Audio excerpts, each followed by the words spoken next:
ತಪಸ್ವಾಧ್ಯಾಯ ಶುಶ್ರೂಷಾ ಕೃಷ್ಣಪೂಜಾರತಂ ಮುನಿಂ ವಿಶ್ವೇಶಮಿಷ್ಟದಂ ವಂದೇ ಪರಿವ್ರಾಟ್ ಚಕ್ರವರ್ತಿನಂ.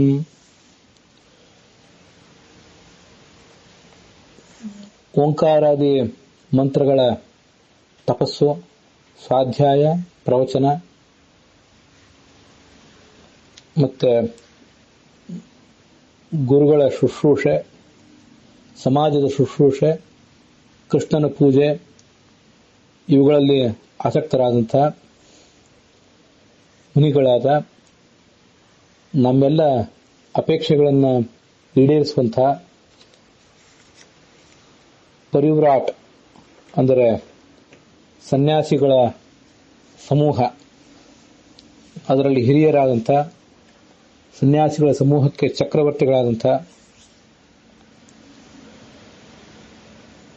ವಿಶ್ವೇಶತೀರ್ಥರನ್ನ ನಮಸ್ಕರಿಸುತ್ತೇನೆ ಅಂತ ಹೇಳಿ ಅವರ ಉತ್ತರಾಧಿಕಾರಿಗಳಾದಂಥ ನಮ್ಮೆಲ್ಲರ ಗುರುಗಳಾದಂಥ ವಿಶ್ವಪ್ರಸನ್ನ ತೀರ್ಥರು ಆ ಗುರುಗಳನ್ನ ಕುರಿತು ಮಾಡಿದಂಥ ಒಂದು ಚರಮ ಶ್ಲೋಕ ಇದು. ನಮಗೆಲ್ಲರಿಗೂ ಗೊತ್ತಿರುವಂತೆ ನಾಡಿನಾದ್ಯಂತ ಬೇರೆ ಬೇರೆ ಮಠಗಳಲ್ಲಿ, ಬೇರೆ ಬೇರೆ ಸಂಸ್ಥೆಗಳಲ್ಲಿ, ವಿವಿಧ ಪೀಠಾಧಿಪತಿಗಳ ವಿದ್ವಾಂಸರ ನೇತೃತ್ವದಲ್ಲಿ ಆ ಗುರುಗಳಿಗೆ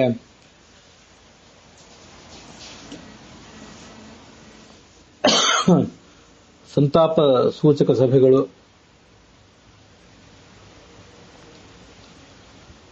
ಅವರ ಮಹತ್ವವನ್ನು ಸ್ಮರಿಸುವಂತಹ ಕಾರ್ಯಕ್ರಮಗಳು ನಡೆದಿವೆ. ಅದರಂತೆ ನಮ್ಮ ಈ ಊರಿನ ಅವರೇ ಪ್ರತಿಷ್ಠಾಪಿಸಿದಂಥ ರಾಘವೇಂದ್ರ ಸ್ವಾಮಿಗಳು ಮುಖ್ಯ ಪ್ರಾಣ ಮತ್ತೆ ವೆಂಕಟೇಶ್ವರ ದೇವರ ಸನ್ನಿಧಾನದಲ್ಲಿ ಕೂಡ ಆ ಗುರುಗಳ ಕುರಿತಾಗಿ ಕೆಲವು ಮಾತುಗಳನ್ನು ನಾವು ಮನನ ಮಾಡಿಕೊಳ್ಳಬೇಕಾದದ್ದು, ಗುರುಗಳ ಸ್ಮರಣೆಯನ್ನು ಮಾಡಿಕೊಳ್ಳಬೇಕಾದದ್ದು ನಮ್ಮ ಕರ್ತವ್ಯ. ಆ ಮೂಲಕ ಅವರು ಸಮಾಜಕ್ಕೆ ಏನು ಸಂದೇಶವನ್ನು ಕೊಟ್ಟರು, ಆ ಸಂದೇಶವನ್ನು ಸ್ವೀಕಾರ ಮಾಡಿ ನಾವು ಹೇಗೆ ಬದುಕಬೇಕಾಗಿದೆ ಅಂತ ಅನ್ನೋದನ್ನ ನೆನಪು ಮಾಡಿಕೊಳ್ಬೇಕಾದಂತಹ ಒಂದು ಕಾರ್ಯಕ್ರಮ ಇದು.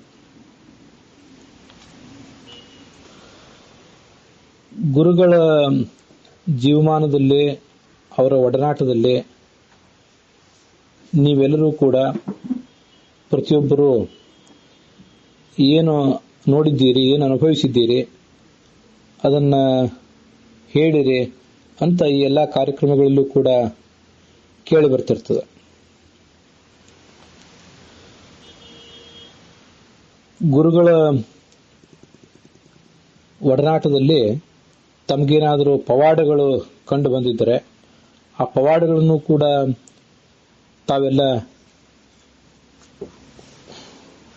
ನಿರೂಪಿಸಬೇಕು, ಅದನ್ನು ವರ್ಣಿಸಬೇಕು. ಅಂತ ಏನು ಘಟನೆಗಳು ನಡೆದಿದ್ದವು ಅಂತ ಅನ್ನೋದನ್ನ ಸಮಾಜಕ್ಕೆ ಹೇಳಬೇಕು ಅಂತ ಕೂಡ ಒಂದು ವಿಜ್ಞಪ್ತಿ ಕೇಳಿ ಬಂದಿತ್ತು. ನನ್ನ ಜೀವಮಾನದಲ್ಲಿ ಮತ್ತೆ ಅನೇಕರ ಜೀವಮಾನದಲ್ಲಿ ಕೂಡ ಅಂಥ ಸಂಗತಿಗಳು ಒಂದು ಅಥವಾ ಎರಡು ಕಂಡು ಬಂದೇ ಇರಬಹುದು. ಕೆಲವರು ತಮ್ಮ ಜೀವಮಾನದಲ್ಲಿ ಸ್ವಾಮಿಗಳ ಆಶೀರ್ವಾದದಿಂದ, ಅವರ ಅನುಗ್ರಹದಿಂದ ತಮಗಾದಂತಹ ಸಹಾಯವನ್ನ ನನ್ನೆದುರಿಗೆ ಹೇಳಿಕೊಂಡಿದ್ದಾರೆ ಕೂಡ. ಅಲ್ಲಿ ನಡೆಯುವಂತಹ ಎಲ್ಲಾ ಘಟನೆಗಳನ್ನು, ನಡೆದಂತಹ ಎಲ್ಲಾ ಘಟನೆಗಳನ್ನ ನಾವು ಪವಾಡ ಅಂತ ಅನ್ಬಹುದೋ ಇಲ್ವೋ ಅನ್ನೋದು ಅವರವರಿಗೆ ಬಿಟ್ಟದ್ದು. ಅಂತೂ ಪವಾಡ ಸದೃಶವಾದಂತಹ ಘಟನೆಗಳು ಅನೇಕರ ಜೀವಮಾನದಲ್ಲಿ ನಡೆದದ್ದಂತೂ ಹೌದು. ಅವರು ವೃಂದಾವನಸ್ಥರಾಗಿದ್ದರೂ ಕೂಡ ಒಂದು ಅಂಶದಿಂದ ಇದ್ದೇ ಇರ್ತಾರೆ. ವಿಶೇಷತಃ ಅವರೇ ಸ್ಥಾಪನೆ ಮಾಡಿದಂತಹ ಪೂರ್ಣಪ್ರಜ್ಞ ವಿದ್ಯಾಪೀಠದಲ್ಲಿ ಇದ್ದೇ ಇರ್ತಾರೆ ಅಂತ ಕೂಡ ಅವರ ಶಿಷ್ಯರು ಭಕ್ತರು ಆದಂತಹ ಅನೇಕ ಜನರ ನಂಬಿಕೆ ಇದ್ದೇ ಇದೆ. ಆದರೆ ನಾನು ಈ ಪ್ರಸಂಗದಲ್ಲಿ ಆ ಯಾವ ಪವಾಡಗಳನ್ನು ಮತ್ತೆ ಅವರು ಒಂದು ಸಾಂಶ ರೂಪದಿಂದ ಇಲ್ಲಿದ್ದೇ ಇರ್ತಾರೆ ಅಂತ ಅನ್ನೋದನ್ನು ಕೂಡ ನಿರೂಪಿಸಲಿಕ್ಕೆ ಅಪೇಕ್ಷೆ ಪಟ್ಟಿಲ್ಲ. ಅವರೊಬ್ಬ ಸಾಂಶ ದೇವತೆ, ಸಾಂಶ ದೇವತಾ ಸ್ವರೂಪವರು. ಅವರು ಹಾಗಿಲ್ಲಿ ಅವತಾರ ಮಾಡಿದ್ದಾರೆ.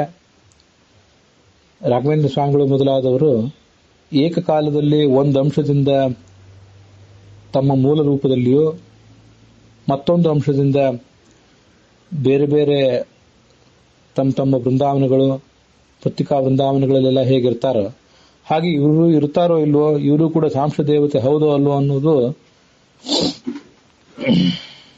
ಅವರವರ ನಂಬಿಕೆಗೆ ಬಿಟ್ಟದ್ದು. ನಾನು ಕೂಡ ಅದನ್ನ ನಿತ್ಯದ ನನ್ನ ಅನುಸಂಧಾನದಲ್ಲೇನೂ ಸೇರಿಸಿಕೊಂಡಿಲ್ಲ.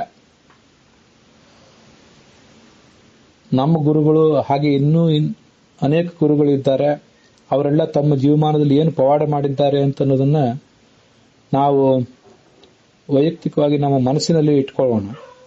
ಅದ್ಯಾವುದು ಸುಳ್ಳು ಅಂತ ಕೂಡ ನಾನು ಹೇಳ್ತಿಲ್ಲ. ಆದರೆ ನಮ್ಮ ವೈಯಕ್ತಿಕ ಜೀವನಕ್ಕಿಂತ ಭಿನ್ನವಾಗಿ ನಮ್ಮೆಲ್ಲರ ಸಾಮೂಹಿಕ ಜೀವನದಲ್ಲಿ, ಸಾಮಾಜಿಕ ಜೀವನದಲ್ಲಿ, ರಾಷ್ಟ್ರದ ಜೀವನದಲ್ಲಿ ಅವರೊಂದೇನು ಪ್ರಭಾವ ಬೀರಿ ಹೋಗಿದ್ದಾರೆ ಅದನ್ನ ನಾನು ಬಹಳ ಮಹತ್ವದ್ದು ಅಂತ ಪರಿಗಣಿಸ್ತಾ ಬಂದಿದ್ದೇನೆ.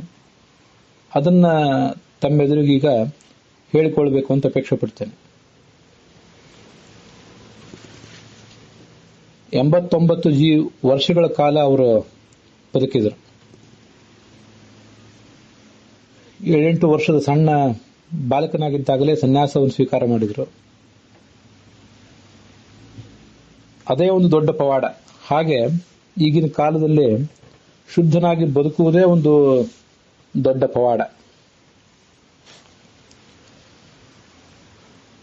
ಸನಾತನ ಧರ್ಮದ ಉಳಿವಿಗಾಗಿ, ಹಿಂದೂ ಧರ್ಮದ ಉಳಿವಿಗಾಗಿ ಏನು ಮಾಡಬೇಕೋ ಅದನ್ನೆಲ್ಲವನ್ನೂ ಕೂಡ ಅವರು ಮಾಡಿದರು.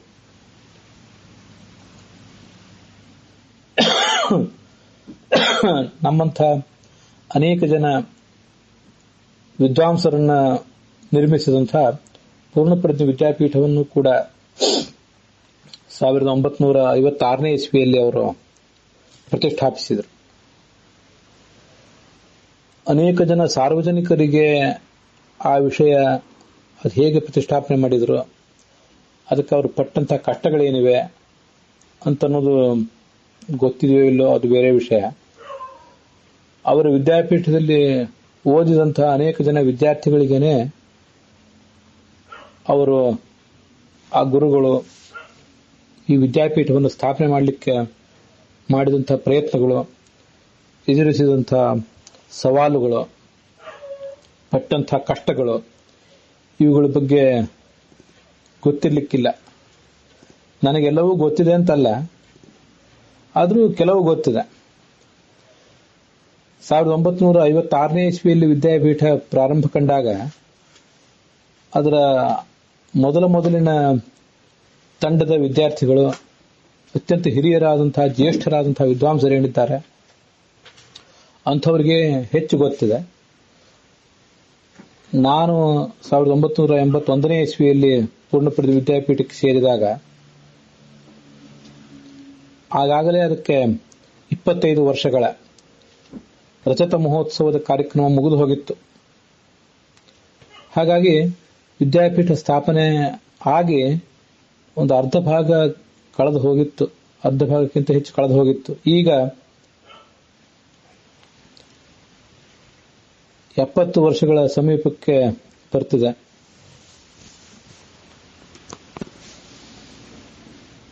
ನನಗೆ ಅಂಥ ಅನೇಕ ವಿಷಯಗಳು ಗೊತ್ತಿರಲಿಲ್ಲ. ಕೆಲವು ಹಿರಿಯ ವಿದ್ವಾಂಸರೆಲ್ಲ ಆಗಿನ ಸಮಸ್ಯೆಗಳನ್ನ ನಮ್ಮ ಎದುರಿಗೆ ಕೆಲವು ಬಾರಿ ಮಾತುಕತೆ ಮಾಡುವಾಗ ತೋಡಿಕೊಂಡಿದ್ರು. ಇವತ್ತು ಸ್ವಾಮಿಗಳ ಸಂಸ್ಥೆಗಳು ದೇಶಾದ್ಯಂತ ರಾಘವೇಂದ್ರ ಸ್ವಾಮಿಗಳ ಮಠಗಳು, ಕೃಷ್ಣ ಮಂದಿರಗಳು, ವಿದ್ಯಾರ್ಥಿಗಳಿಗೆ ಲೌಕಿಕ ವಿದ್ಯಾಭ್ಯಾಸವನ್ನು ಮಾಡುವಂತಹ ವಿದ್ಯಾರ್ಥಿಗಳಿಗೆ ಅನುಕೂಲ ಆಗಲಿ ಅಂತ ಕಟ್ಟಿದಂತಹ ಹಾಸ್ಟೆಲ್ಗಳು, ಸುಮಾರು 3-4 ಕಡೆ ಪಾರಮಾರ್ಥಿಕ ವಿದ್ಯಾಭ್ಯಾಸವನ್ನು ಒದಗಿಸುವಂತಹ ವಿದ್ಯಾಪೀಠಗಳು, ಇವೆಲ್ಲ ದೇಶಾದ್ಯಂತ ಕಾಣ್ತಾ ಇವೆ. ಆವತ್ತು 1956ನೇ ಇಸ್ವಿಯಲ್ಲಿ ಅವರು ವಿದ್ಯಾಪೀಠಕ್ಕೆ ಸಂಬಂಧಪಟ್ಟಂತ ಜಾಗವನ್ನ ಖರೀದಿ ಮಾಡಿದಾಗ ಅವರಿಗೆ ಆ ಜಾಗವನ್ನ ನೋಂದಣಿ ಮಾಡಿಕೊಳ್ಳಿಕ್ಕೂ ಕೂಡ, ರಿಜಿಸ್ಟ್ರೇಷನ್ ಮಾಡಿಕೊಳ್ಳಿಕ್ಕೂ ಕೂಡ ದುಡ್ಡಿರಲಿಲ್ಲ. ಸ್ವಾಮಿಗಳು ಎಲ್ಲೆಲ್ಲೂ ಸಂಚಾರದಲ್ಲಿ ಇರ್ತಾ ಇದ್ರು. ಅಲ್ಲಿಗೆ ಈ ವಿದ್ಯಾಪೀಠದ ವಿದ್ವಾಂಸರು, ವಿದ್ಯಾರ್ಥಿಗಳು, ಕೆಲವರು ಹಿರಿಯರು, ಅಧಿಕಾರಿಗಳು ಇವರೆಲ್ಲ ಹೋಗ್ತಾ ಇದ್ರು. ಯಾಕಂದ್ರೆ ಸರ್ಕಾರಿ ಅಧಿಕಾರಿಗಳು ಬನ್ನಿ ಬೇಗ ನೋಂದಣಿ ಮಾಡಿಕೊಳ್ಳಿ, ನಿಮ್ಮ ಸ್ವಾಮಿಗಳಿಗೆ ಹೇಳಿರಿ ಇದನ್ನ ಅಂತ ಈ ಬೆಂಗಳೂರಿನಲ್ಲಿ ಇದ್ದವರಿಗೆ ಒತ್ತಾಯ ಮಾಡ್ತಾ ಇದ್ರು. ಇಲ್ಲಿದ್ದವರು ಅಲ್ಲಿಗೆ ಹೋಗಿ ಆ ಸ್ವಾಮಿಗಳಿಗೆನ್ನೆಲ್ಲ ಹೇಳ್ತಾ ಇದ್ರು, ಸ್ವಲ್ಪ ತಡೆಯಿರಿ, 1-2-4 ಪಾದಪೂಜೆಗಳು, 8-10 ಪಾದಪೂಜೆಗಳು, 4-6 ಭಿಕ್ಷೆಗಳು ಯಾರು ಜನಗಳು ಮಾಡಿಸಿದ್ರೆ ಅದರಿಂದ ಒಂದಷ್ಟು ದುಡ್ಡು ಸಂಗ್ರಹ ಆದಿತ್ತು. ಕೆಲವು ದುಡ್ಡು ಕೆಲವು 400-600 ರೂಪಾಯಿಗಳು ಸಂಗ್ರಹ ಆಗಿಬಿಟ್ರೆ ಅಷ್ಟು ನಮಗೆ ಸಾಕಾಗ್ತದೆ. ನಾನು ಬಂದು ಆ ರಿಜಿಸ್ಟ್ರೇಷನ್ ಕಾರ್ಯಕ್ರಮವನ್ನ, ನೋಂದಣಿ ಮಾಡುವ ಕಾರ್ಯಕ್ರಮವನ್ನು ಮಾಡಿಕೊಳ್ತೇನೆ ಅಂತ ಸ್ವಾಮಿಗಳು ಹೇಳ್ತಾ ಇದ್ರು. ಹೀಗೆ ಇಷ್ಟೊಂದು ಅರ್ಥದ ಕೊರತೆ, ದುಡ್ಡಿನ ಕೊರತೆ ಅವರನ್ನ ಕಾಡ್ತಾ ಇತ್ತು. ಅಂತಹ ಪ್ರಸಂಗದಲ್ಲಿ ಅದನ್ನು ಅವರು ಮುನ್ನಡೆಸಿದರು. ಇವತ್ತು ಪೂರ್ಣಪ್ರಜ್ಞ ವಿದ್ಯಾಪೀಠದಲ್ಲಿ ಕೃಷ್ಣನ ಮಂದಿರ, ಮಧ್ವಾಚಾರ್ಯರ, ವಾದಿರಾಜರ ವಿಗ್ರಹಗಳು, ರಾಘವೇಂದ್ರ ಸ್ವಾಮಿಗಳ ಬೃಂದಾವನ, ದುರ್ಗೆ ದೇವಸ್ಥಾನ, ಈಶ್ವರನ ದೇವಾಲಯ ಇವೆಲ್ಲ ಇವೆ. ಪರಮ ಪೂಜ್ಯರಾದ ಗುರುಗಳ ಬೃಂದಾವನವೂ ಅಲ್ಲೇ ಇದೆ. ಆದರೆ ಆ ಕಾಲದಲ್ಲಿ ಅಲ್ಲಿ ಏನೂ ಇರಲಿಲ್ಲ. ವಿದ್ಯಾಪೀಠಕ್ಕೆ ಕೂಡ ಉತ್ಪತ್ತಿ, ಧನಪ್ರಾಪ್ತಿ ಏನೂ ಇರಲಿಲ್ಲ. ಒಂದು ರಾಘವೇಂದ್ರ ಸ್ವಾಮಿಗಳ ಮಠ ಕಟ್ಟಿದ ಮೇಲೆ ಸಾಕಷ್ಟು ಪ್ರಮಾಣದ ಧನ ಸಂಗ್ರಹ ಇಲ್ಲೂ ಆಗ್ಲಿಕ್ಕೆ ಪ್ರಾರಂಭ ಕಂಡಿತು. ಆದರೆ ಆಗ ಏನೂ ಇರಲಿಲ್ಲ. ಇಲ್ಲದೇ ಇದ್ದಾಗ ಒಂದು ವಿದ್ಯಾಪೀಠದ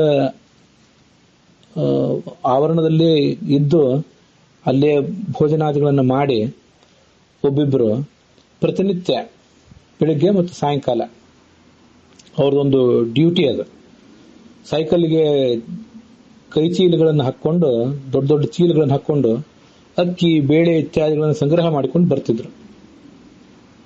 ಅವರಿಗೆ ಅಕ್ಕಿ ಕಲೆಕ್ಷನ್ ಮಾಡುವವರು ಅಂತಾನೆ ಹೆಸರಿರ್ತಿತ್ತು. ಹೀಗೆ ಸುತ್ತಮುತ್ತಲಿನ ಮನೆಗಳಿಗೆ ಹೋಗಿ ತಿಂಗಳಿಗೆ ಒಂದೊಂದು ಬಾರಿ ಅವರವ್ರ ಮನೆಗಳಿಗೆ ಹೋಗ್ತಾ ಇದ್ರು. ಅಕ್ಕಿ, ಬೇಳೆ ಮೊದಲಾದನ್ನೆಲ್ಲ ಸಂಗ್ರಹ ಮಾಡಿಕೊಂಡು ಬಂದು ವಿದ್ಯಾಪೀಠದ ಉಗ್ರಾಣಕ್ಕೆ ಅವರು ಅದನ್ನು ತುಂಬಿಸ್ತಾ ಇದ್ರು. ಹೀಗೆ ನಡೆದಿತ್ತು ವಿದ್ಯಾಪೀಠ. ನಾನು ವಿದ್ಯಾಪೀಠಕ್ಕೆ ಸೇರಿದ ಮೇಲೆ ಕೂಡ ಇದನ್ನೆಲ್ಲ ಗಮನಿಸಿದ್ದೇನೆ, ನೋಡಿದ್ದೇನೆ. ಮುಂದೆ 1983-85 ಈ ಇಸ್ವಿಗಳಲ್ಲಿ ಕೃಷ್ಣನ ದೇವಾಲಯ, ರಾಘವೇಂದ್ರ ಸ್ವಾಮಿಗಳ ಬೃಂದಾವನ ಇತ್ಯಾದಿ ಎಲ್ಲ ಸ್ಥಾಪಿತ ಆದ್ಮೇಲೆ ಅಲ್ಲಿ ಅನೇಕ ಧಾರ್ಮಿಕ ಕಾರ್ಯಕ್ರಮಗಳು ಜನರ ಅಪೇಕ್ಷೆಗೆ ತಕ್ಕಂತೆ ನಡೀಲಿಕ್ಕೆ ಪ್ರಾರಂಭವಾದ ಮೇಲೆ ವಿದ್ಯಾಪೀಠ ತನ್ನ ಕಾಲ ಮೇಲೆ ತಾನು ನಿಲ್ಲುವಂತಾಯಿತು. ಇಷ್ಟು ಕಷ್ಟಗಳನ್ನ, ಅನೇಕ ತರದ ಸವಾಲುಗಳನ್ನ ಸ್ವಾಮಿಗಳು ಎದುರಿಸಿ ಆ ವಿದ್ಯಾಪೀಠವನ್ನ ಸ್ಥಾಪನೆ ಮಾಡಿದ್ದಾರೆ.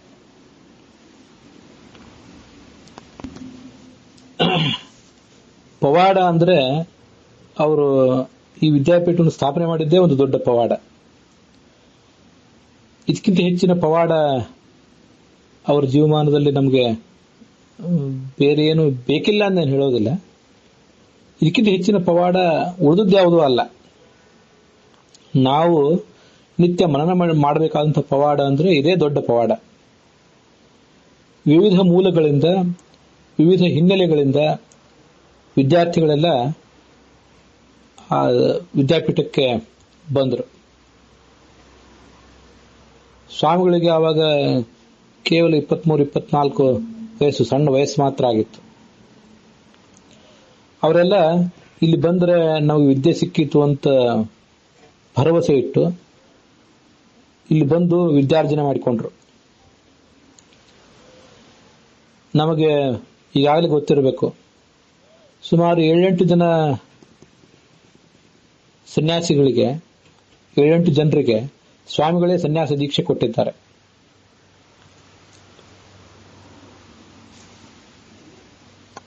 ಸುಬ್ರಹ್ಮಣ್ಯ ಮಠದ ವಿದ್ಯಾಪ್ರಸನ್ನ ತೀರ್ಥರು, ಬಾಳಗಾರ ಮಠದ ರಘುಭೂಷಣ ತೀರ್ಥರು, ತಮ್ಮ ಶಿಷ್ಯರೇ ಆದಂಥ ವಿಶ್ವಪ್ರಸನ್ನ ತೀರ್ಥರು, ಹೀಗೆ ಅನೇಕ ಜನರಿಗೆ ಅವರು ಸನ್ಯಾಸ ದೀಕ್ಷೆ ಕೊಟ್ಟಿದ್ದಾರೆ. ಅದಲ್ಲದೆ ರಾಜಕೀಯದಲ್ಲಿ ಮಿಂಚಿದಂಥ ಉಮಾಶ್ರೀ ಭಾರತಿ ಅವರಿಗೂ ಕೂಡ ಸನ್ಯಾಸ ದೀಕ್ಷೆ ಕೊಟ್ಟಿದ್ದಾರೆ. ಕ್ಷತ್ರಿಯ ಪೀಠ ಹೊಂದಿದೆ, ವಿದ್ಯಾಧಿರಾಜ ತೀರ್ಥರು ಅಂತ, ಅವರಿಗೆ ಸನ್ಯಾಸ ದೀಕ್ಷೆ ಕೊಟ್ಟಿದ್ದಾರೆ. 2-3 ಜನರಿಗೆ, ಬಿಡಿ ಸನ್ಯಾಸಿಗಳಿಗೆ ಅವರು ಸನ್ಯಾಸ ದೀಕ್ಷೆ ಕೊಟ್ಟಿದ್ದಾರೆ. ವ್ಯಾಸರಾಜ ಮಠದ ಪ್ರಸಕ್ತ ಪೀಠಾಧಿಪತಿಗಳಾದಂಥ ವಿದ್ಯಾಶ್ರೀಷ ತೀರ್ಥರು, ಅವರು ಸ್ವಾಮಿಗಳ ವಿದ್ಯಾಪೀಠದ ಮೊದಲ ತಂಡದ ಅವರು ಶಿಷ್ಯರು. ಸುವಿದ್ಯೇಂದ್ರ ತೀರ್ಥರು ಮಂತ್ರಾಲಯ ಮಠದ ಪೀಠಾಧಿಪತಿಯಾಗಿದ್ದವರು, ಅವರು ಸ್ವಾಮಿಗಳ ಅಚ್ಚುಮೆಚ್ಚಿನ ಶಿಷ್ಯರಲ್ಲಿ ಒಬ್ಬರು. ಭಂಡಾರಕೇರಿ ಮಠದ ವಿದ್ಯೇಶ ತೀರ್ಥರು ಪೂರ್ಣಪ್ರಜ್ಞ ವಿದ್ಯಾಪೀಠದಲ್ಲಿ ಓದ್ತಾ ಇದ್ದವರು, ಅವರು ಭಂಡಾರಕೇರಿ ಪೀಠವನ್ನು ಅಲಂಕರಿಸಿದರು. ಹೀಗೆ ಇಂಥ 8-10 ಜನ, 10 ಜನರಿಗಿಂತ ಹೆಚ್ಚಾಗಿ ಸನ್ಯಾಸಿಗಳೇ ಅವರ ಶಿಷ್ಯರು. ಕೆಲವರು ಅವರ ಕಡೆಯಿಂದ ಸನ್ಯಾಸವನ್ನು ಸ್ವೀಕಾರ ಮಾಡಿದವರು, ಕೆಲವರು ಅವರ ಶಿಷ್ಯರಾಗಿದ್ದು ಬೇರೆ ಬೇರೆ ಪೀಠಗಳನ್ನ ಏರಿದಂಥವರು. ಇದೇ ಒಂದು ದೊಡ್ಡ ಪವಾಡ, ಗುರುಗಳು ಮಾಡಿದ ಸಾಧನೆ ಅಂತ ನನಗನ್ಸೋದು. ಎಲ್ಲಕ್ಕಿಂತ ಹೆಚ್ಚಾಗಿ ನಮಗಿದು ಗೊತ್ತಿದೆ, ಸಮಾಜದ ಅನೇಕ ವರ್ಗಗಳು, ನಾನಾ ಥರದ ಜಾತಿಗಳು, ವರ್ಗಗಳು, ಹಿನ್ನೆಲೆಗಳು, ಇದಕ್ಕೆಲ್ಲದಕ್ಕೂ ಸಂಬಂಧಪಟ್ಟಂತಹ ಜನರನ್ನೆಲ್ಲ ಅವರು ವಿಶ್ವಾಸಕ್ಕೆ ತಗೊಂಡ್ರು. ಅವರೆಲ್ಲ ಈ ಜನರನ್ನ ನಂಬುತ್ತಾ ಇದ್ರು, ಸ್ವಾಮಿಗಳ ಬಗ್ಗೆ ಭಕ್ತಿ ಗೌರವಗಳನ್ನು ಇಟ್ಕೊಂಡಿದ್ರು.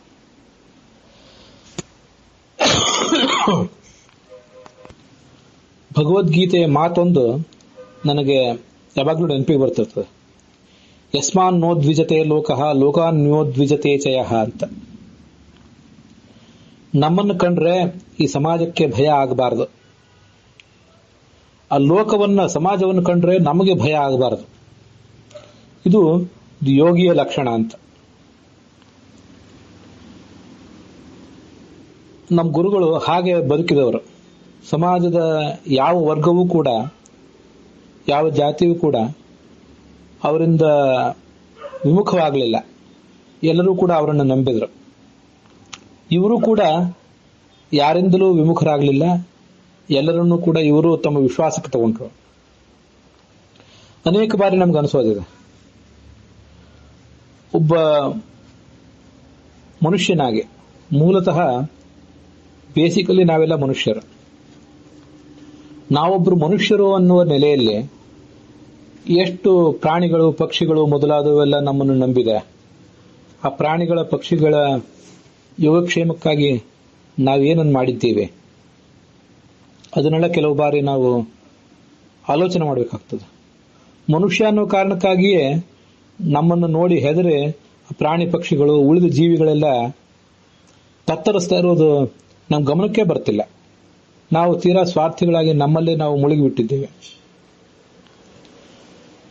ಗುರುಗಳು ಎಷ್ಟು ಕಾರ್ಯತತ್ಪರರಾಗಿರ್ತಿದ್ರು, ಎಷ್ಟು ಬ್ಯುಸಿಯಾಗಿರ್ತಿದ್ರು ಅಂತ ಅನ್ನೋದು ಎಲ್ಲರಿಗೂ ಗೊತ್ತಿದೆ. ಅಂಥವರು ತಮ್ಮ ಕಾರ್ಯಕ್ರಮಗಳ ನಡುವೆ, ಈ ವಿವಿಧ ಕಾರ್ಯಕ್ರಮಗಳ ನಡುವೆ ಪಾರಿವಾಳಗಳಿಗೆ ಆಹಾರ ತಿನ್ನಿಸುವುದು, ಆನೆ ಮತ್ತೆ ಮೀನುಗಳು, ಅದಲ್ಲದೆ ಹಸುಗಳು, ಇವುಗಳು ಎಲ್ಲಕ್ಕೂ ಕೂಡ ಆಹಾರವನ್ನು ಕೊಡುವುದನ್ನು ತನ್ನ ದಿನನಿತ್ಯ ರೂಢಿಯಲ್ಲಿ ಇಟ್ಕೊಂಡಿದ್ರು. ಎಲ್ಲೆಲ್ಲಿ ಸಾಧ್ಯ ಆಗ್ತದೋ ಅದನ್ನೆಲ್ಲ ಅವರು ಮಾಡ್ತಾ ಇದ್ರು. ಒಬ್ಬ ಮನುಷ್ಯ ಅನ್ನುವುದು ಆದ ಮೇಲೆ ನಮಗೆ ಬರುವಂತಹ ಮೊದಲನೇ ಒಂದು ಐಡೆಂಟಿಟಿ, ನಾವು ಭಾರತೀಯರು, ನಾವು ಹಿಂದೂಗಳು ಅಂತ ಅನ್ನೋದು. ನಾವು ಹಿಂದೂಗಳು ಅನ್ನೋ ಪ್ರಶ್ನೆ ಬಂದಾಗ ನಮ್ಮನ್ನ ಅದೆಷ್ಟು ಜನ ಮುಸಲ್ಮಾನರು, ಅದೆಷ್ಟು ಜನ ಕ್ರೈಸ್ತರು, ಅದೆಷ್ಟು ಜನ ಬೇರೆಯವರು ನಂಬಿದ್ದಾರೆ, ಅವರನ್ನ ನಾವೆಷ್ಟು ನಂಬಿದ್ದೀವಿ, ಅವ್ರ ಯೋಗಕ್ಷೇಮಕ್ಕಾಗಿ ನಾವೇನು ದುಡಿದಿದ್ದೀವಿ ಅಂತ ಅನೇಕ ಬಾರಿ ನನಗೆ ಅನಿಸ್ತಾ ಇರ್ತದೆ. ಅನೇಕ ಜನ ಮುಸಲ್ಮಾನರು, ಕ್ರೈಸ್ತರು ಕೂಡ ಶ್ರೀಗಳಿಂದ ಪ್ರಭಾವಿತರಾಗಿ ಅವರ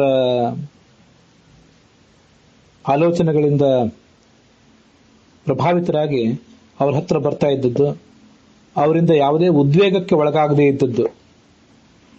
ನಮ್ಮಿಂದ ಜಗತ್ತು ಉದ್ವೇಗಕ್ಕೊಳಗಾಗಬಾರ್ದು, ಜಗತ್ತಿನಿಂದ ನಾವು ಉದ್ವೇಗಕ್ಕೊಳಗಾಗಬಾರ್ದು, ಅದರಂತೆ ಅವರು ಬದುಕಿದ್ರು. ಮುಂದೆ ಹಿಂದೂಗಳು ಅನ್ನುವ ಮಾತನ್ನ ಬದಿಗಿಟ್ಟು ಮತ್ತೊಂದು ಬಾರಿ ನಾವು ವಿಚಾರ ಮಾಡಿದಾಗ ನಾವು ಬ್ರಾಹ್ಮಣರು ಅಂತಾದಾಗ ನಾವು ಬ್ರಾಹ್ಮಣರು ಅನ್ನೋದನ್ನ ತಿಳಿದುಕೊಂಡಿದ್ರು ಕೂಡ ಅದೆಷ್ಟು ಜನ ಬೇರೆ ಜಾತಿಯವರು, ಹಿಂದೂಗಳೇ ಆಗಿ ಬೇರೆ ಜಾತಿಯವರು ನಮ್ಮನ್ನು ನಂಬಿದ್ದಾರೆ, ನಮ್ಮನ್ನ ಸದ್ಭಾವನೆಯಿಂದ ಕಂಡಿದ್ದಾರೆ ಅಂತೆಲ್ಲ ವಿಚಾರ ಮಾಡುವ ಪ್ರಸಂಗ ಬಂದಾಗ ಕೂಡ ಸ್ವಾಮಿಗಳಿಂದ ಕಲಿಯಬೇಕಾದದ್ದು ಬಹಳ ಇದೆ ನಮ್ಮ ಜೀವಮಾನದಲ್ಲಿ.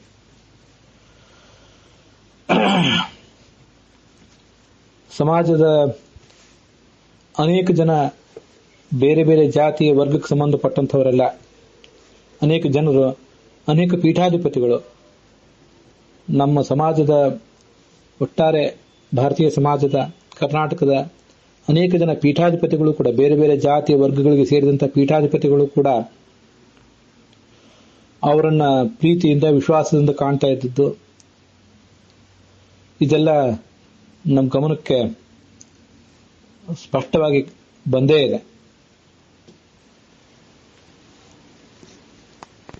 ಬ್ರಾಹ್ಮಣರು ಅನ್ನುವ ಮಾತನ್ನ ಮತ್ತಷ್ಟು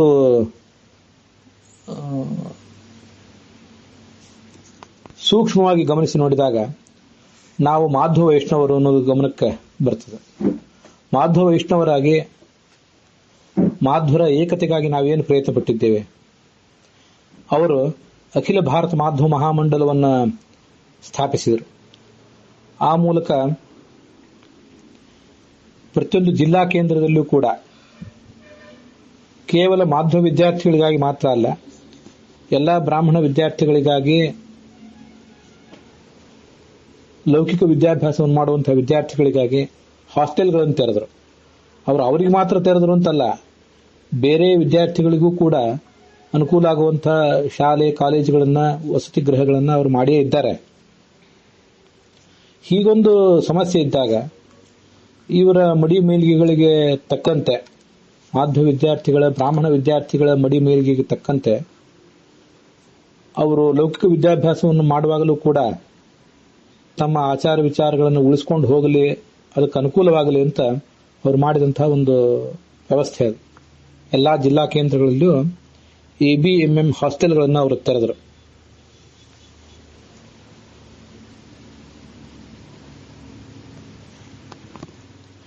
ನಾವು ಮಾಧ್ವ ವೈಷ್ಣವರಾಗಿ ಮಾಧ್ವರಲ್ಲೇ ಅನೇಕ ಏನು ಮಠಗಳಿವೆ, ಘಟ್ಟದ ಕೆಳಗಿನ ಮಠಗಳು, ಘಟ್ಟದ ಮೇಲಿನ ಮಠಗಳು, ಇಷ್ಟೆಲ್ಲ ಇವೆ. ಇವೆಲ್ಲರನ್ನ ಏಕತ್ರ ಸಂಘಟಿಸಲಿಕ್ಕೆ, ಅವರೆಲ್ಲರನ್ನು ವಿಶ್ವಾಸಕ್ಕೆ ತೆಗೆದುಕೊಳ್ಳಲಿಕ್ಕೆ ನಾವೇನು ಪ್ರಯತ್ನ ಪಟ್ಟಿದ್ದೇವೆ.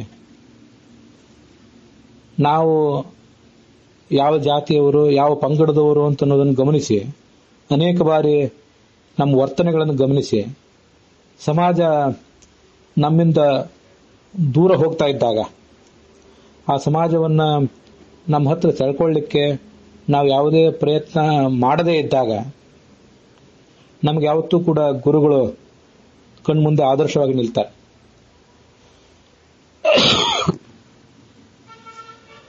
ಸನ್ಯಾಸಿ ಅನ್ನೋದು ಒಬ್ಬ ಒಂದು ಮೀನಿನಂತೆ, ಸಮಾಜ ಆತನಿಗೆ ಒಂದು ಸರೋವರದಂತೆ.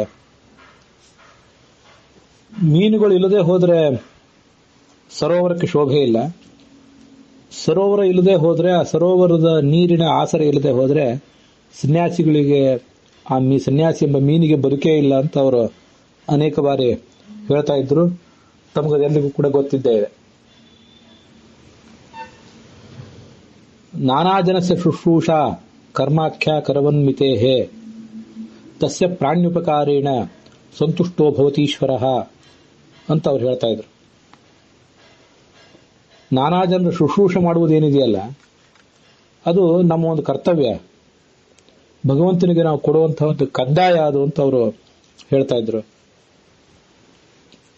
ಪ್ರಾಣ್ಯುಪಕಾರೇಣ, ನಮ್ಮ ಸುತ್ತಮುತ್ತಲಿರುವಂತಹ ಎಲ್ಲ ಜೀವಿಗಳು, ಹಕ್ಕಿಗಳು, ಪ್ರಾಣಿಗಳು, ಪಕ್ಷಿಗಳು, ಹಿಂದೂಗಳು ಅಲ್ಲದೇ ಇದ್ದವರು ಹಿಂದೂಗಳು, ಬ್ರಾಹ್ಮಣರು ಅಲ್ಲದೇ ಇದ್ದವರು ಬ್ರಾಹ್ಮಣರು, ಮಾಧ್ವ ವೈಷ್ಣವರು ಅಲ್ಲದೇ ಇದ್ದವರು ಸ್ಮಾರ್ತರು, ವಿಶಿಷ್ಟಾದ್ವೈತಿಗಳು, ಅದ್ವೈತಿಗಳು, ಮಾಧ್ವರಲ್ಲೇ ಅನೇಕ ಪಂಗಡಗಳು, ಇವರೆಲ್ಲರೂ ಕೂಡ ಆ ಭಗವಂತನ ಸನ್ನಿಧಾನಕ್ಕೆ ಪಾತ್ರರು.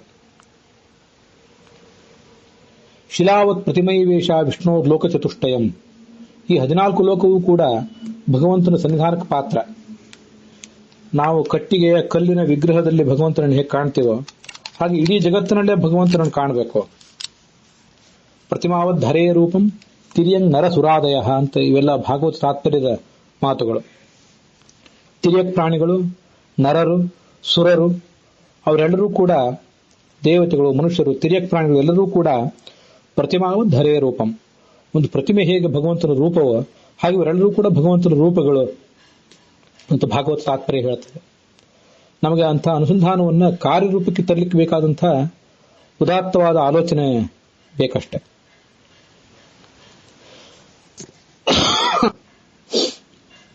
ಸಾಧಕನಾದವನು ಸಾಧನೆ ಮಾಡುವಾಗ ಅನೇಕ ರೀತಿಯಲ್ಲಿ ಇರ್ತಾನೆ. ಒಬ್ಬೊಬ್ಬರು ಒಂದೊಂದು ರೀತಿಯಾದಂಥ ಸಾಧನೆ ಮಾಡ್ತಾ ಇರ್ತಾರೆ. ಕೆಲವರು ಸಾಧಕರಾದವರು ಸಮಾಜದಿಂದ ಪೂರ್ಣ ಸಂಪರ್ಕವನ್ನು ಕಡಿದುಕೊಂಡು ಅತ್ಯಂತ ಏಕಾಂತದಲ್ಲಿ ವಿವಿಕ್ತ ಜನ ಸೇವಿತ್ವಂ ಅರತಿರ್ ಜನ ಸಂಸದಿ, ಯಾವತ್ತೂ ಜನ ಸಮುದಾಯದಿಂದ ದೂರ ಇದ್ದು ಭಗವಂತನ ಕುರಿತಾದಂತಹ ಶ್ರವಣ, ಮನನ, ಧ್ಯಾನ ಇತ್ಯಾದಿಗಳನ್ನು ಮಾಡ್ತಾ ತಮ್ಮ ಸಾಧನೆಯನ್ನು ಮುಂದುವರಿಸುವಂತವರು ಕೆಲವರು ಇರ್ತಾರೆ. ಸಮಾಜದ ನಡುವೆ ಇದ್ದು ಸಾಧ್ಯವಾದಷ್ಟು ಸಮಾಜಕ್ಕೆ ಸೇವೆಯನ್ನು ಮಾಡ್ತಾ ಅದನ್ನ ತಾನು ಭಗವಂತನಿಗೆ ಕೊಡುವಂತಹ ಸೇವೆ ಕರ ಅಂತ ತಿಳಿದು ಬದುಕುವಂಥವ್ರು ಇನ್ನು ಕೆಲವರು ಜನ ಇರ್ತಾರೆ. ಎಷ್ಟು ಜನ ಸಾಧಕರಿದ್ದಾರೋ ಅಷ್ಟು ರೀತಿಯಾದಂಥ ಬೇರೆ ಬೇರೆ ಮಾರ್ಗಗಳೇ ಇವೆ. ಪ್ರತಿಯೊಬ್ಬರಿಗೂ ಒಂದೇ ಆದಂತಹ ಮಾರ್ಗ ಶಾಸ್ತ್ರದಲ್ಲಿ ವಿಹಿತವಾಗಿಲ್ಲ. ಆದ್ರಿಂದ ಯಾರ್ಯಾರು ಯಾವ್ಯಾವ ಮಾರ್ಗವನ್ನು ಅನುಸರಿಸಬೇಕು, ಯಾವಾಗ ಅನುಸರಿಸಬೇಕು ಅಂತ ಅನ್ನೋದೆಲ್ಲವನ್ನೂ ಕೂಡ ಅವರು ತಾವೇ ತೀರ್ಮಾನ ಮಾಡಬೇಕು. ಇದು ಯಾವುದನ್ನು ಮಾಡದೇ ಇದ್ದಂಥವ್ರು, ಈ ತರದ ಸಮಾಜ ಸೇವೆ ಮೊದಲಾದದ್ದು ಯಾವುದನ್ನು ಮಾಡದೇ ಇದ್ದಂಥವ್ರು ತಪ್ಪು ಮಾಡ್ತಾ ಇದ್ದಾರೆ, ಅವರು ಕರ್ತವ್ಯ ಭ್ರಷ್ಟರಾಗಿದ್ದಾರೆ ಅಂತನೂ ಕೂಡ ಏನಲ್ಲ. ಇದನ್ನೆಲ್ಲ ಮಾಡಿ ಸಮಾಜ ಸೇವೆಯನ್ನು ಮಾಡಿ ತಮ್ಮ ಯತಿಧರ್ಮದ ಅನುಷ್ಠಾನವನ್ನೂ ಮಾಡಿ ಸ್ವಾಧ್ಯಾಯ ಪ್ರವಚನಾದಿಗಳಲ್ಲಿಯೂ ತಮ್ಮನ್ನು ತೊಡಗಿಸಿಕೊಂಡಿರುವಂತಹ ನಮ್ಮ ಗುರುಗಳು ಮಾಡಲಿಕ್ಕೆ ಬೇರೆ ಏನು ಕೆಲಸ ಇಲ್ಲ ಅನ್ನುವ ಕಾರಣಕ್ಕಾಗಿ ಇದನ್ನೆಲ್ಲ ಮಾಡಿದ್ದಾರೆ ಅಂತನೂ ಅಲ್ಲ. ಅವರಿಗದು ತನ್ನ ಸ್ವಭಾವಕ್ಕೆ ತಕ್ಕಂತೆ, ತನ್ನ ಹಿನ್ನೆಲೆಗೆ ತಕ್ಕಂತೆ ಭಗವಂತನ ಆರಾಧನೆಯ ಆರಾಧನೆಯ ಒಂದು ಮಾರ್ಗವಾಗಿ ಕಂಡಿತ್ತಷ್ಟೆ. ಆದ್ರಿಂದ ನಮಗೆ ಬೇರೆ ಯಾರದೇ ಮಾರ್ಗಗಳ ಬಗ್ಗೆ, ನಾನಿಲ್ಲಿ ತಾತ್ವಿಕ ದೃಷ್ಟಿಕೋನದ ಮಾರ್ಗಗಳ ಬಗ್ಗೆ ಹೇಳ್ತಾ ಇಲ್ಲ. ಭಗವಂತ, ಜೀವ, ಆ ಭಗವಂತ ಮತ್ತು ಜೀವ ಅದರ ನಡುವಿನ ಸಂಬಂಧ, ಭಗವಂತ ಮತ್ತು ಜಗತ್ತಿನ ನಡುವಿನ ಸಂಬಂಧ, ಆ ಒಂದು ಉಪಾಸನೆ ಶಾಸ್ತ್ರದಲ್ಲಿ ಏನು ಪ್ರತಿಪಾದಿತವಾಗಿದೆ ಅದ್ರ ಬಗ್ಗೆ ನಾನು ಈಗ ಹೇಳ್ತಿಲ್ಲ. ಸಮಾಜದಲ್ಲಿ ನಾವು ಹೇಗೆ ಬದುಕಬೇಕು, ಸಮಾಜದ ಜೊತೆಗೆ ನಮ್ಮ ಸಂಬಂಧ ಎಷ್ಟರದ್ದು ಇರಬೇಕು ಅನ್ನೋದನ್ನ ಆಯಾ ವ್ಯಕ್ತಿ ತಾನೇ ತೀರ್ಮಾನ ಮಾಡಬೇಕು. ಅವನವನ ಮಾರ್ಗವನ್ನ ಅವನವನೇ ತೀರ್ಮಾನ ಮಾಡಬೇಕು. ಅವನವನೇ ತೀರ್ಮಾನ ಮಾಡ್ತಾನೆ ಅನ್ನೋದ್ರಲ್ಲಿ ಒಂದು ಮಾತಿದೆ, ವಿಶೇಷಂ ವೇದ ತದ್ಗುರು ಅಂತ ಭಾಗವತ ತಾತ್ಪರ್ಯ ಹೇಳ್ತದೆ. ಯಾರ್ಯಾರಿಗೆ ಹೇಗೆ ಜೀವನ ನಡಿಬೇಕೋ, ವಿಹಿತ ಯಸ್ಯ ಯಾ ವೃತ್ತಿ ತೇನ ಮುಕ್ತಿರ್ಭವೇತ್ ತಸ್ಯ ತಮ್ ಗುರು ವೇದ ಸರ್ವವಿತ್. ಯಾರಿಗೆ ಯಾವ ಮಾರ್ಗದಿಂದ ಮುನ್ನಡೆದರೆ ಮಾತ್ರನೇ ಸದ್ಗತಿ ಆಗ್ತದೋ, ಆಧ್ಯಾತ್ಮಿಕ ಸಾಧನೆ ಆಗ್ತದೋ, ಅವ್ರು ಅದನ್ನೇ ಮಾಡಬೇಕು. ಸರ್ವಜ್ಞನಾದಂಥ ಗುರು ಅದನ್ನು ತಿಳಿದವನಾಗಿರ್ತಾನೆ ಅಂತ ಹೇಳ್ತಾರೆ. ಅಂತ ಗುರುಗಳಾದವರು ಕೆಲವು ಬಾರಿ ನಮ್ಮ ಸಮೀಪಕ್ಕೆ ಕಾಣಿಸ್ಕೊಂಡು ನಮಗೆ ತಮ್ಮ ಮಾರ್ಗವನ್ನು ಉಪದೇಶ ಮಾಡ್ತಾರೆ. ಕೆಲವು ಬಾರಿ ಸಮೀಪದಲ್ಲಿ ಅವರು ಕಾಣಿಸ್ಕೊಂಡು ನಮ್ಗೆ ಆ ಮಾರ್ಗವನ್ನು ಉಪದೇಶ ಮಾಡದೇ ಇರಬಹುದು. ಆದರೆ ಬೇರೆ ಯಾವುದ್ಯಾವುದೋ ರೂಪದಿಂದ ಅಂಥ ನಮ್ಮ ಸಾಧನೆ ಮಾರ್ಗವನ್ನ ಆ ಗುರುಗಳಾದವರು ನಮಗೆ ತಿಳಿಸ್ತಿರ್ತಾರೆ. ಹಾಗೆ ಸಾಧಕರಾದವರು ತಮ್ಮ ತಮ್ಮ ಮಾರ್ಗವನ್ನ ಯಾವುದ್ಯಾವುದೋ ಮಾರ್ಗದ ಮೂಲಕ ತಿಳ್ಕೊಂಡು ಆ ಮೂಲಕ ತಮ್ಮ ಸಾಧನೆಯನ್ನು ಮುಂದುವರಿಸ್ತಿರ್ತಾರೆ. ನಾವು ಬೇರೆಯವರು ಮಾಡ್ತಾ ಇರುವಂತಹ ಸಾಧನೆಗಳ ಬಗ್ಗೆ ಯಾವತ್ತೂ ಕೂಡ, ವಿಶೇಷವಾಗಿ ಇಂಥ ಸಾಧನೆಗಳ ಬಗ್ಗೆ, ಅವರು ತಮ್ಮನ್ನು ಯಾವ ಥರ ಎಲ್ಲಿ ತೊಡಗಿಸಿಕೊಂಡಿರ್ತಾರೆ ಅನ್ನುವ ಸಾಧನೆಗಳ ಬಗ್ಗೆ, ಸಾಧನೆಯ ಮಾರ್ಗಗಳ ಬಗ್ಗೆ ನಮಗೆ ಅನುಮಾನಗಳಿರಬಾರ್ದು, ನಮಗೆ ತಪ್ಪು ಗ್ರಹಿಕೆಗಳಿರಬಾರ್ದು. ಅದರಿಂದ ಅವರಿಗೆ ದೋಷ ಅಲ್ಲ, ಅದು ಆ ಗುರುಗಳಿಗೆ ದೊಡ್ಡವರಿಗೆ ದೋಷ ಅಲ್ಲ, ನಮಗೆ ಅದರಿಂದ ದೋಷ ತಟ್ಟಿತ್ತು. ಆ ಒಂದು ಎಚ್ಚರ ನಮಗಿರಬೇಕು. ವಿಶೇಷ ಜ್ಞಾಪಯತ್ಯೇವ ನಿಮಿತ್ತೀಕೃತ್ಯ ಕಂಚನ ಅಂತ ಗೀತಾ ಪ್ರಸ್ಥಾನದಲ್ಲಿ ಆಚಾರ್ಯರು ವರ್ಣನೆ ಮಾಡಿದಂತೆ, ಯಾರೋ ಒಬ್ಬ ವೃಂದಾವನಸ್ಥನಾದ ಯತಿ, ಈಗ ಬದುಕಿರುವಂಥ ಯತಿ, ಜ್ಯೋತಿಷಿ, ಪುರೋಹಿತ, ಮತ್ತಾರೋ ಒಬ್ಬ ನಮಗೆ ಪ್ರತ್ಯಕ್ಷವಾಗಿ ಕಣ್ಣಿಗೆ ಕಂಡು ನಮ್ಮ ಮಾರ್ಗವನ್ನು ತೋರಿಸಬಹುದು, ಅಥವಾ ಕನಸಿನಲ್ಲಿ ಬಂದು ನಮ್ಮ ಮಾರ್ಗವನ್ನು ತೋರಿಸಬಹುದು. ಯಾವುದ್ಯಾವುದೋ ಮಾರ್ಗದಿಂದ ದೇವರು ನಮಗೆ ಮಾರ್ಗಗಳನ್ನು ತೋರಿಸ್ತಾ ಇರ್ತಾನೆ. ಹಾಗೆ ನಮ್ಮ ಗುರುಗಳನ್ನ ನಿಮಿತ್ತವನ್ನಾಗಿಟ್ಕೊಂಡು ಅನೇಕ ಜನರಿಗೆ ಮಾರ್ಗವನ್ನು ತೋರಿಸಿದ್ದಾನೆ ಭಗವಂತ. ಅದು ಅವರವರ ಮನಸ್ಸಿನಲ್ಲೇ ಇರಲಿ, ಅದನ್ನು ಸಮಾಜಕ್ಕೆ ಹೇಳುವುದು ಬೇಡ ಅಂತ ನಾನು ಹೇಳ್ತಿಲ್ಲ. ಅನೇಕ ಕಡೆ ನಾವು ಅದನ್ನೆಲ್ಲ ಸಮಾಜಕ್ಕೆ ಹೇಳಿದಾಗ ಕೆಲವು ಬಾರಿ ಅದು ದುರುಪಯೋಗಕ್ಕೆ ಒಳಗಾಗುವಂತಹ ಸಾಧ್ಯತೆಯೂ ಕೂಡ ಇರ್ತದೆ.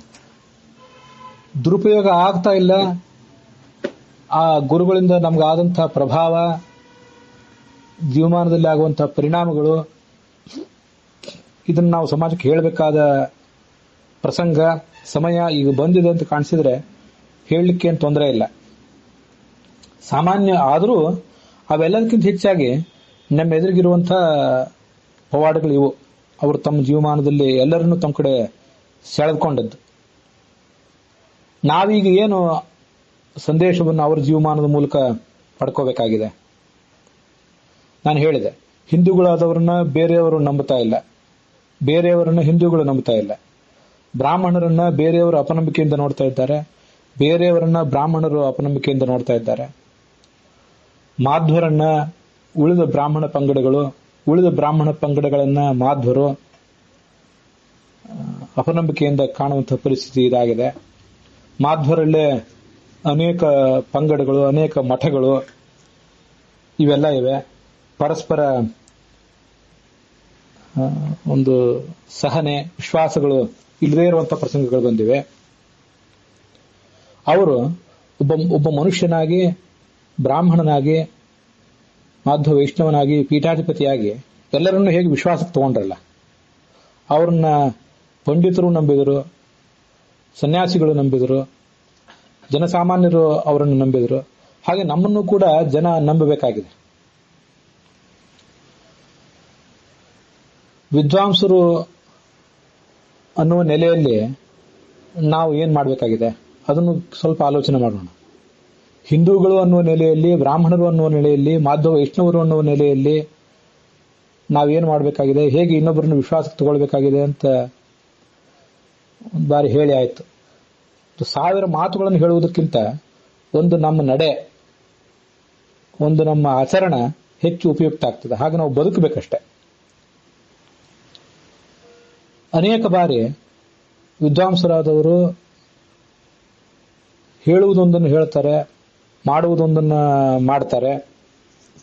ಅನೇಕ ಬಾರಿ ಮಾಡ್ತಾರೆ. ಅನೇಕ ಜನ ವಿದ್ವಾಂಸರು ಇದನ್ನೇ ಮಾಡ್ತಾರೆ, ಅನೇಕ ಜನ ಪೀಠಾಧಿಪತಿಗಳು ಇದನ್ನೇ ಮಾಡ್ತಾರೆ ಅಂತ ಎದುರಿಗೆ ನಮ್ಗೆ ಯಾರು ಹೇಳದೇ ಇರಬಹುದು. ಆದರೆ ಹಿಂದಿನಿಂದ ನಮ್ಮ ಕುರಿತು ಜನ ಆಡ್ಕೊಳ್ತಾ ಇರ್ತಾರೆ. ಅನೇಕ ಕಾರಣಗಳಿಂದಾಗಿ ಮುಂದೆ ಹೇಳಲಿಕ್ಕೆ ಅವರು ಬರುವುದಿಲ್ಲ ಅಷ್ಟೇ. ಹೀಗೆಲ್ಲ ನಾವು ಬದುಕಿದಾಗ, ಆಷಾಢಭೂತಿಗಳಾಗಿ ನಾವು ಬದುಕಿದರೆ, ಸನ್ಯಾಸಿಗಳಾಗಿ ವಿದ್ವಾಂಸರಾಗಿ ನಾವು ಈ ಥರ ಆಷಾಢಭೂತಿಗಳಾಗಿ ಬದುಕಿದರೆ, ಹೇಳುವುದೊಂದು ಮಾಡುವುದೊಂದು ಈ ಥರ ನಾವು ತೋರಿಸಿದರೆ ಸಮಾಜ ನಮ್ಮಿಂದ ಹೇಗೆ ಪ್ರಭಾವಿತ ಆದೀತು? ಅದು ಇಂಥ ಧಾರ್ಮಿಕ ಜೀವನವೇ ಬೇಡ, ಇವರ್ಯಾರ ಸಂಪರ್ಕವೂ ಬೇಡ, ನಾವು ಲೌಕಿಕ ಜೀವಮಾನದಲ್ಲೇ ಇದ್ದು ಬಿಡೋಣ ಅಂತ ಅನೇಕ ಜನರಿಗೆ ಅನಿಸುವುದು ಕಂಡಿದೆ. ಮನೆಯಲ್ಲೇ ನಮ್ಮ ತಂದೆ ತಾಯಂದಿರು, ನಮ್ಮ ಗುರು ಹಿರಿಯರೇ ಧಾರ್ಮಿಕರಾಗಿರ್ತಾರೆ. ಆದರೆ ಅವರ ಧಾರ್ಮಿಕ ಜೀವನವೇ ನಮ್ಮನ್ನ, ಅಂದರೆ ಯುವ ಜನತೆಯನ್ನ ಧಾರ್ಮಿಕರನ್ನಾಗಿ ಮಾಡಲಿಕ್ಕೆ ವಿಫಲ ಆಗ್ತಾ ಇರುವಂತಹ ಒಂದು ಕಾಲ ಈಗ ನಮ್ಮ ಕಣ್ಮುಂದಿದೆ. ಹಾಗಿರುವಾಗ ವಿದ್ವಾಂಸರಾದವರು, ಸನ್ಯಾಸಿಗಳಾದವರು, ಸಮಾಜದ ಮುಖಂಡರಾದವರು ನಾವು ನಮ್ಮ ನಡೆನುಡಿಗಳಲ್ಲಿ ಏಕರೂಪತೆಯನ್ನು ತಂದುಕೊಂಡು ಸಮಾಜಕ್ಕೆ ಮಾರ್ಗದರ್ಶನ ಮಾಡದೆ ಹೋದರೆ ಸಮಾಜ ನಮ್ಮಿಂದ ಹೇಗೆ ಏನನ್ನಾದರೂ ಪಡ್ಕೊಂಡಿತ್ತು, ಸಮಾಜ ಹೇಗೆ ಪ್ರಭಾವಿತ ಆದಿತ್ತು, ಸಮಾಜ ನಮ್ಮನ್ನು ನೋಡಿ ನಗೋದಿಲ್ಲೇನೋ ಅಂತ ಅನೇಕ ಬಾರಿ ನನಗನ್ಸಿದ್ದಿದೆ.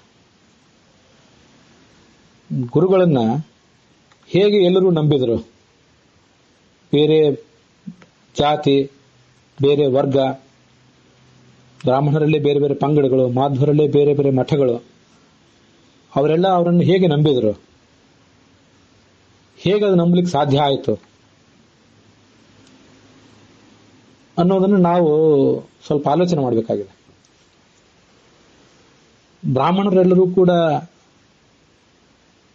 ವಿಶೇಷತಃ ಹಿಂದೂಗಳೆಲ್ಲರೂ ಕೂಡ, ಇನ್ನೂ ವಿಶಿಷ್ಟವಾಗಿ ಎಲ್ಲಾ ಜನರು ಕೂಡ ನಾವು ವಿಶ್ವಾಮಿತ್ರರಾಗಬೇಕಾಗಿದೆ.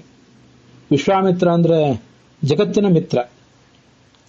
ಜಗತ್ತೆಲ್ಲದಕ್ಕೂ ಕೂಡ ನಾವು ಹಿತೈಷಿಗಳಾಗಿದ್ದೀವಿ. ಜಗತ್ತಿಗೆ ನಮ್ಮಿಂದೇನೂ ಹಾನಿ ಇಲ್ಲ, ನಮ್ಮಿಂದೇನೂ ಉದ್ವೇಗಗೊಳ್ಳಬೇಕಾದಂತಹ ಪ್ರಸಂಗ, ಕಾರಣಗಳು ಜಗತ್ತಿಗಿಲ್ಲ ಅಂತ ಜಗತ್ತಿಗೆ ನಾವು ತೋರಿಸ್ಕೊಡ್ಬೇಕಾಗಿದೆ. ಹಾಗೆ ಜಗತ್ತಿನಿಂದ ನಮಗೂ ಏನೂ ಹಾನಿ ಇಲ್ಲ ಅನ್ನೋದನ್ನು ನಾವು ಮನಗಾಣಬೇಕಾಗಿದೆ. ಹೀಗೆಲ್ಲ ನಾವು ಬದುಕಿದ್ದಾದರೆ ಸ್ವಾಮಿಗಳ ವಿದ್ಯಾಶಿಷ್ಯರಾದಂಥ ನಮ್ಮಂಥವರು, ವಿದ್ಯಾಶಿಷ್ಯರಲ್ಲದೆ ಹೋದರೂ ಕೂಡ ಸ್ವಾಮಿಗಳಿಂದ ಅನೇಕ ರೀತಿಯಿಂದ ಉಪಕೃತರಾದವರು, ಪ್ರಭಾವಿತರಾದಂತಹ ಜನಸಾಮಾನ್ಯರು ಕೂಡ ಇದನ್ನೆಲ್ಲ ನಾವು ಮನಗಾಣಬೇಕಾಗಿದೆ. ಆ ಮೂಲಕ ಹಾಗೆ ಧಾರ್ಮಿಕ ಜೀವನವನ್ನು ನಡೆಸಿ, ನಡೆನುಡಿಗಳಲ್ಲಿ ಏಕರೂಪತೆಯನ್ನು ತಂದುಕೊಂಡು ಅತ್ಯಂತ ರುಜುವಾದಂಥ ಜೀವನ, ಶುದ್ಧವಾದಂಥ ಜೀವನವನ್ನು ನಡೆಸುವ ಮೂಲಕ ನಾವು ಆ ಸಮಾಜವನ್ನು ಪ್ರಭಾವಿತವನ್ನಾಗಿ ಮಾಡಬೇಕಾಗಿದೆ. ಸ್ವಾಮಿಗಳು ಪೂರ್ಣಪ್ರಜ್ಞೆ ವಿದ್ಯಾಪೀಠವನ್ನು ಸ್ಥಾಪನೆ ಮಾಡಿದಾಗ ಅದಕ್ಕೆ ಎಷ್ಟು ಕಷ್ಟಗಳಿತ್ತು, ಸಮಾಜ ಅದನ್ನು ಹೇಗೆ ಪೂರ್ಣಪ್ರಜ್ಞೆ ವಿದ್ಯಾಪೀಠವನ್ನು ಎತ್ತಿ ಹಿಡಿಯಿತು ಅನ್ನೋದನ್ನೆಲ್ಲ ನಾವು ಈಗ ಈ ಪ್ರಸಂಗದಲ್ಲಿ ಕೇಳಿಕೊಂಡೆವು. ಹಾಗಿರುವಾಗ ಆ ಪೂರ್ಣಪ್ರಜ್ಞೆ ವಿದ್ಯಾಪೀಠದಲ್ಲಿ ತಯಾರಾದಂಥ ನಮಗೆ ವಿದ್ವಾಂಸರಿಗೆ ಅದೆಷ್ಟು ದೊಡ್ಡ ಜವಾಬ್ದಾರಿ ಇದೆ. ನಮ್ಮ ಜೀವಮಾನ ಪೂರ್ಣವಾಗಿ ಸಮಾಜದಿಂದ ಒಂದೇ ಒಂದು ಬಿಡಿಕಾಸು ಸಂಭಾವನೆ ರೂಪದಲ್ಲಿ, ದಕ್ಷಿಣೆ ರೂಪದಲ್ಲಿ ತಗೊಳ್ಳದೆ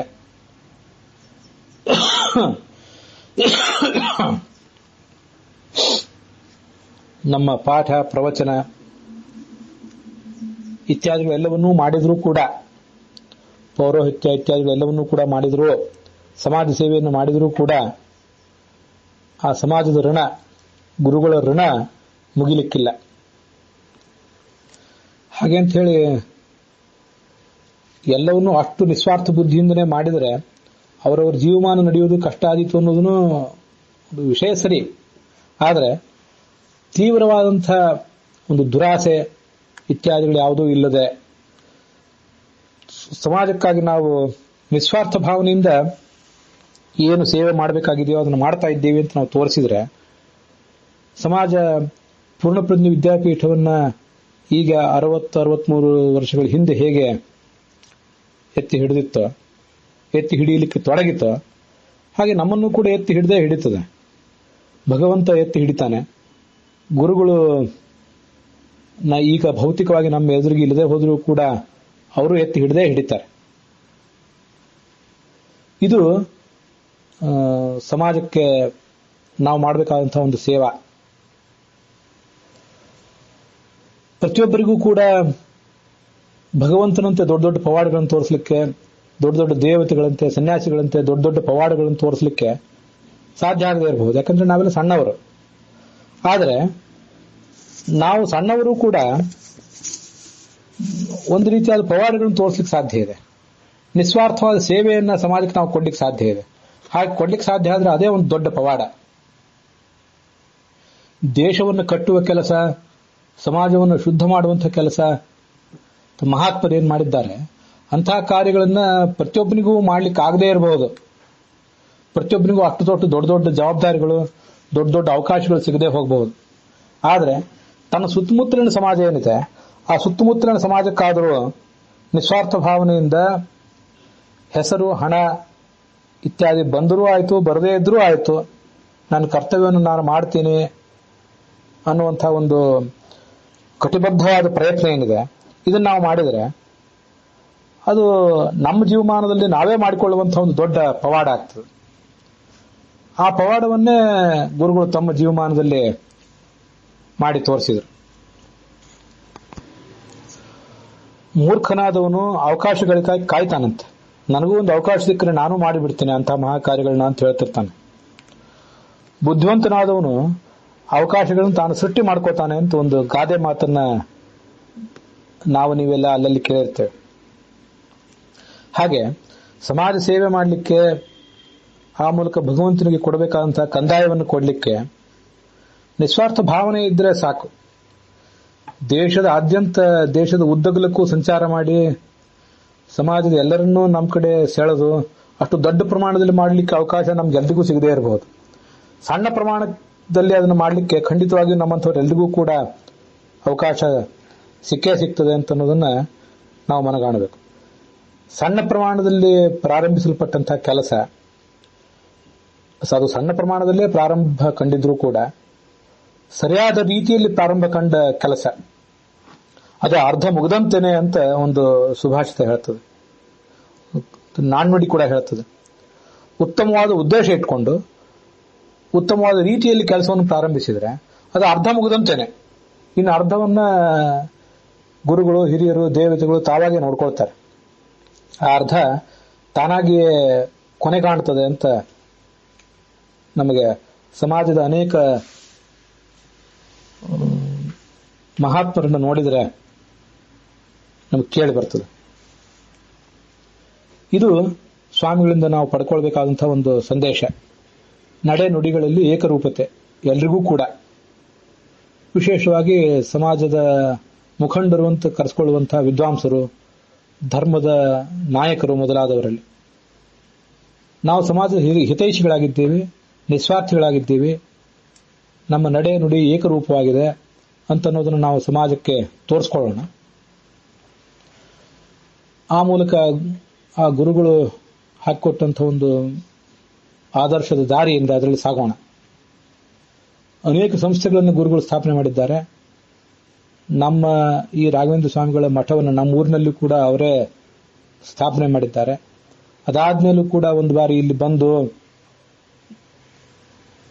ರಾತ್ರಿ ಪೂಜೆಯನ್ನು ಮಾಡಿ, ಅವರು ಪರ್ಯಾಯ ಪೂರ್ವಭಾವಿ ಸಂಚಾರದಲ್ಲಿ ರಾತ್ರಿ ಪೂಜಾ ಇಲ್ಲಿ ಅವರು ಮಾಡಿ, ಅವರು ಮತ್ತು ಅವರ ಶಿಷ್ಯರಾದಂತಹ ನಮ್ಮೆಲ್ಲರ ಗುರುಗಳಾದಂತಹ ವಿಶ್ವ ಪ್ರಸನ್ನ ತೀರ್ಥರು ಕೂಡ ಆಶೀರ್ವಚನ ನೀಡಿ, ನಾವು ಮಾಡ್ತಿರುವಂತಹ ಕಾರ್ಯಗಳಿಗೆ, ಇಲ್ಲಿ ನಾವು ಅಂದ್ರೆ ನಾನಲ್ಲ, ನಾನು ಮತ್ತೆ ನಾವೆಲ್ಲರೂ ಕೂಡ ಮಾಡ್ತಾ ಇರುವಂತಹ ಕಾರ್ಯಗಳಿಗೆ ಆಶೀರ್ವಚನ ಕೊಟ್ಟು ನಮ್ಮನ್ನು ಪ್ರೋತ್ಸಾಹಿತರನ್ನಾಗಿ ಮಾಡಿದ್ದಾರೆ. ಹಾಗೆ ನಾವೆಲ್ಲರೂ ಸೇರಿ ಸಮಸ್ತ ಸಮಾಜ, ಹಿಂದೂಗಳು ಅಹಿಂದೂಗಳು ಎಲ್ಲವೂ ಸಮಾಜ, ಒಟ್ಟಾರೆ ಸಮಾಜದಲ್ಲಿರುವಂತಹ ಎಲ್ಲ ಜನರು ಕೂಡ ಆ ಮಾರ್ಗದಲ್ಲಿ ನಾವು ಸಾಗೋಣ ಅಂತ ಒಂದು ಶಪಥವನ್ನ ಇಲ್ಲಿ ಈ ಪ್ರಸಂಗದಲ್ಲಿ ನಾವೆಲ್ಲರೂ ಮಾಡೋಣ ಅಂತ ಹೇಳ್ತಾ, ಆ ಗುರುಗಳ ಸ್ಮರಣ ಕಾರ್ಯಕ್ರಮ ಎಲ್ಲ ಕಡೆಯೂ ನಡೆದಿದೆ. ಅದರಂತೆ ಇಲ್ಲಿಯೂ ಕೂಡ ಈಗ ನಡೆಸಿದ್ದೇವೆ. ಪೂರ್ಣಪ್ರಜ್ಞೆ ವಿದ್ಯಾಪೀಠದಲ್ಲಿ ಅದು ನಡೆದಿತ್ತು. ಆದರೆ ಅಲ್ಲಿ ಎಲ್ರಿಗೂ ಕೂಡ ಮಾತಾಡ್ಲಿಕ್ಕೆ ಅವಕಾಶ ಆಗಿದ್ದಿಲ್ಲ. ಈಗ ನಮ್ಮ ಊರಿನಲ್ಲಿ ಈ ರಾಘವೇಂದ್ರ ಸ್ವಾಮಿ ಮಠದಲ್ಲಿ ನಡೆಯುವಂತಹ ಈ ಕಾರ್ಯಕ್ರಮ ಏನಿದೆ, ಇಲ್ಲಿ ನಡೆಸಬೇಕಾದ ನಮ್ಮ ಕರ್ತವ್ಯ. ಅದರಂತೆ ಯಾವ ಮನೋಭಾವನೆಯನ್ನ, ಯಾವ ಶ್ರದ್ಧೆಯನ್ನ ನಾವು ಜೀವಮಾನದಲ್ಲಿ ಅಳವಡಿಸ್ಕೊಳ್ಬೇಕಾಗಿದೆ, ಅದನ್ನು ಕೂಡ ಮತ್ತೊಂದು ಬಾರಿ ಪ್ರತಿಜ್ಞಾರೂಪವಾಗಿ ಸ್ವೀಕಾರ ಮಾಡಿಕೊಳ್ಬೇಕಾದ್ದು ಕೂಡ ನಮ್ಮ ಕರ್ತವ್ಯ. ಅದನ್ನೆಲ್ಲ ತಮ್ಮೆಲ್ಲರ ಎದುರಿಗೆ ಹಂಚಿಕೊಂಡಿದ್ದೇನೆ. ಇದನ್ನೆಲ್ಲ ಆ ಗುರುಗಳ ಅಂತರ್ಯಾಮಿ ಆದಂಥ, ಭಾರತೀಯರ ಮುಖ್ಯ ಪ್ರಾಣಾಂತರ್ಗತನಾದಂಥ, ರುಕ್ಮಿಣಿ ಸತ್ಯಭಾಮ ಸಮೇತನಾದಂಥ ಕೃಷ್ಣ, ಅವರೇ ಪೂಜಿಸಿದಂಥ ರಾಮದೇವರು ಮತ್ತೆ ವಿಠ್ಠಲ ದೇವರು, ಇವರಿಗೆ ಅರ್ಪಿಸ್ತಾ ಇದ್ದೇನೆ. ಶ್ರೀರಾಮ ವಿಠ್ಠಲಾರ್ಪಣ ವಸ್ತು.